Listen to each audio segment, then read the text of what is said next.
A Rússia não é o anticristo. O anticristo vai ser tão religioso que enganaria o próprio eleito, se possível. Lembre-se, Deus toma o seu homem, mas nunca o seu espírito. O diabo toma o seu homem, mas nunca o seu espírito. Agora, aí estão.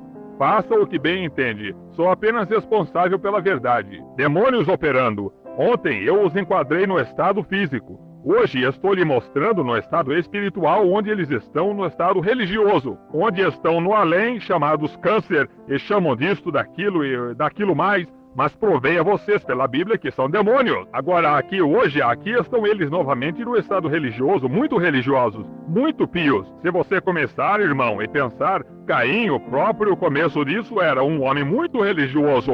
Esaú era um homem muito religioso. Judas era um homem muito religioso. É a religião, não é o mundo fora, está bem nesse meio. Observe isso, demonologia. Talvez um pouco mais tarde, qualquer hora, eu possa entrar nisso um pouco mais. Estamos atrasando. Não condene ninguém, ame a todos. Se não puder amar de coração, então Cristo não está com você. Em Toledo, Ohio, entrei num pequeno restaurante, estava comendo num estabelecimento, um pequeno estabelecimento dos Duncards, um belo estabelecimento pequeno. Eles eram tão agradáveis. Naquela tarde, haviam fechado para irem à escola dominical, e ao fecharem, eu tive que ir do outro lado da rua, a um pequeno estabelecimento mundano, e entrei ali. E sei que jogatina é ilegal em Ohio. E eis que um policial estadual se encontrava abraçando uma moça, com sua mão aqui caída em seu seio, jogando no caça-níquel. A lei de nossos estados e da nação, toda arruinada. Lamentável, confio em Cristo, a rocha sólida, dela estou firmado. Qualquer outra terra é areia movediça. Não sobrou mais nada.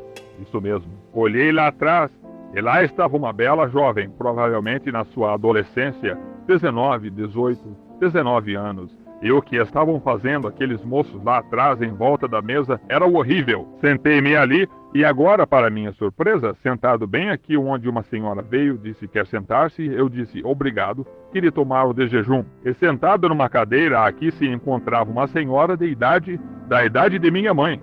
55, 58 anos. Ela usava uma dessas roupinhas ímpias que se usa. Afirmam que é fresco. A ciência diz, vocês estão loucas. Certamente que não é. Vocês simplesmente querem mostrar-se nuas. É uma vergonha, uma desonra. Uma dama não as usaria. Uma mulher, sim, mas uma dama não. E então, de sorte que eles... Lá estava ela, sentada lá. Coitada da carne dela, estava flácida. Ela estava com aquele tipo de manicure de aparência arroxeada, ou seja lá como se chama, nos lábios. Um corte de cabelo curto como de homem que estava todo esfiapado, o que a Bíblia disse que é uma desonra. E uma mulher que um homem... A Bíblia afirma que se uma mulher corta o cabelo, o homem tem direito de repudiá-la em divórcio porque ela não é honesta com ele. Temos que vir e pregar a Bíblia aqui um dia destes. Disse, se ela corta o cabelo, ela desonra seu marido. Se ela é desonrosa, ela deve ser repudiada. Não se pode casar com outra, mas pode se repudiá-la. Que coisa, isso foi duro, posso sentir. Mas essa é a verdade. Costumava ser que tínhamos isso no meio daqueles com o Espírito Santo, mas afrouxamos as travas. Um velho irmão costumava dizer, afrouxamos as travas, nós nos comprometemos com o pecado, afrouxamos as travas, as ovelhas escaparam. Mas como que os bodes entraram? Vocês afrouxaram as travas. Foi esse o problema. Vocês afrouxaram as travas. O mundo e a igreja se misturaram, exatamente como os moabitas e assim por diante, e Balaão, e como ele fez casamento entre eles. É exatamente a mesma coisa hoje, e a igreja está toda poluída.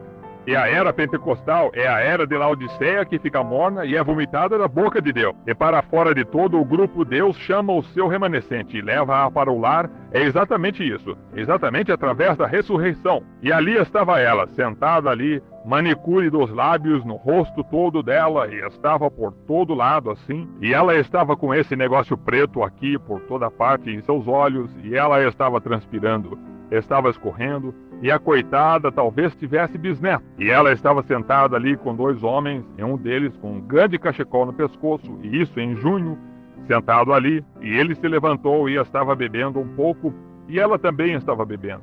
E ela estava olhando por ali. Pensei, Deus, Deus, por que tu não fazes isso desaparecer do mapa?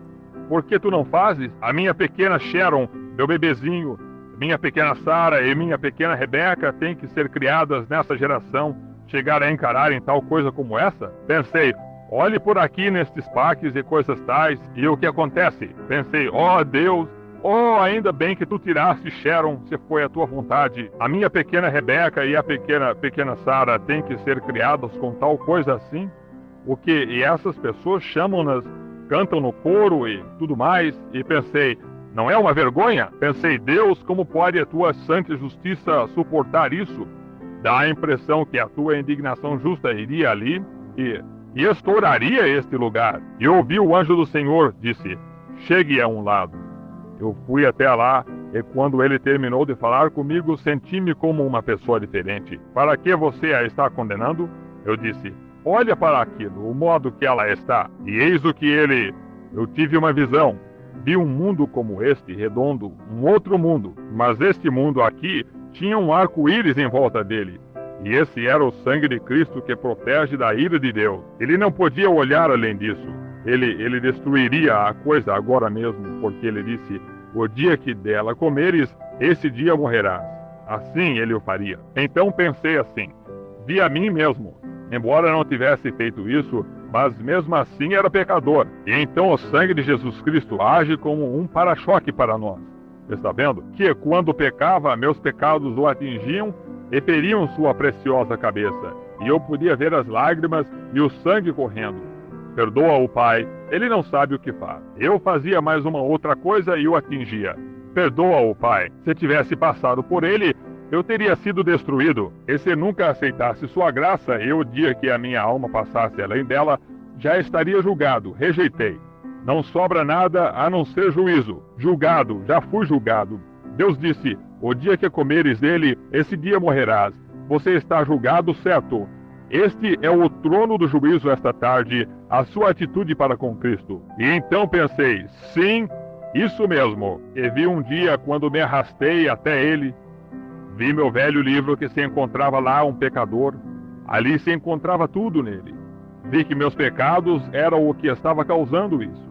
E eu disse, Senhor, tu me perdoas? Levou sua mão ao seu lado, pegou um pouco de sangue, escreveu em cima e disse, perdoado. Lançou no mar do esquecimento para não mais se lembrar disso. Tinha desaparecido para sempre. Ele disse, eu te perdoo, mas tu estás condenando-a. Isso mudou minha opinião. Eu disse, Senhor, tem misericórdia. Depois que saí disso, fui e sentei. Eu disse, muito prazer, senhora. Ela disse, olá. E eu disse, se me der licença, eu disse, sou o reverendo Branham, ministro. Ela disse, Desculpe-me, reverendo Branham. Eu disse, senhora, contei-lhe a história. Eu disse, eu estava de pé ali e estava condenando. E pensando, que coisa horrível. Talvez a senhora tenha filhos. Ela disse, tenho. Eu disse, o que causou o caminho dar errado? Ela começou a me desvendar uma história que cortaria o coração de qualquer um. Eu disse, eu estava perguntando a Deus por que ele não fazia tal coisa sumir da terra. Aqui a senhora, aqui com esses dois homens bêbados. E a senhora mesma bêbada. E eu disse, um dia, aquele sangue que está impedindo que a ira de Deus venha sobre a senhora vai morrer um dia destes. E então a senhora tem livre-arbítrio. Agora, a senhora pode rejeitar ou receber. Eu disse, mas um dia sua alma vai além para lá, onde não resta misericórdia. E se morrer em seus pecados, a senhora já está julgada. E vai para o inferno. Sabe de uma coisa? Aquela mulher se levantou da cadeira lá naquele restaurante, tivemos uma reunião de oração como nunca se ouviu falar na vida. E ela veio a Cristo. O que foi isso? Não os condene, conte-lhes do Evangelho. São possuídos por demônio, são mortais nesta esfera, são influenciados pelo que vem daqui. A nossa influência vem do alto. Vejamos o que podemos fazer com nossos talentos para ganharmos outros para Cristo. Nosso Pai Celestial, agradecemos-te pela tua bondade e misericórdia. Sinto muito, Senhor, talvez as pessoas, eu assegurei aqui tanto tempo, mas sendo o encerramento destas reuniões no período da tarde como esta, eu queria contar-lhes demônios, e cortei demais sobre isso em um lugar, em um sermão, mas talvez possam entender aqui e acolá e entender o que eu quis dizer. Tu conheces a intenção do meu coração de trazer isso, que as pessoas saiam daqui esta tarde e homens e mulheres observam cada atitude que tomam, mas vivem felizes e livres, que saibam que Deus os salvou e que olhem para Ele, esqueçam de todos os seus ismos e coisas que os cercam e vivam em paz e sobriamente e no temor de Deus. E então Deus, quando tu quiseres usá-los para qualquer coisa, tu poderás falar diretamente a eles e enviá-los onde quer que tu queiras que vão, ou qualquer coisa que tu queiras que façam. Que as pessoas sejam humildes e encontrem Cristo no coração. Perdoa-nos, Senhor, pelas nossas falhas, cada um de nós. E sabemos que Satanás saiu como um leão rugindo por todos os lugares, devorando quem quer, usando capas religiosas. Ó Deus, estes pobres filhinhos, olha para eles em todos os lugares, estão abertos e expostos ao povo, e rogo-te, Deus, que sejas misericordioso para com eles, e salva todos os perdidos, cura os enfermos. E Deus, damos-nos conta que estes velhos demônios de enfermidades que vêm sobre os teus filhos, que tu tens uma expiação que se encontra além, que cuidará disso. E todos os demônios que causem que pequem, tu tens uma expiação que se encontra além, que cuidará disso. E rogo que tu concedas isso em nome de Jesus. Amém. Será que tem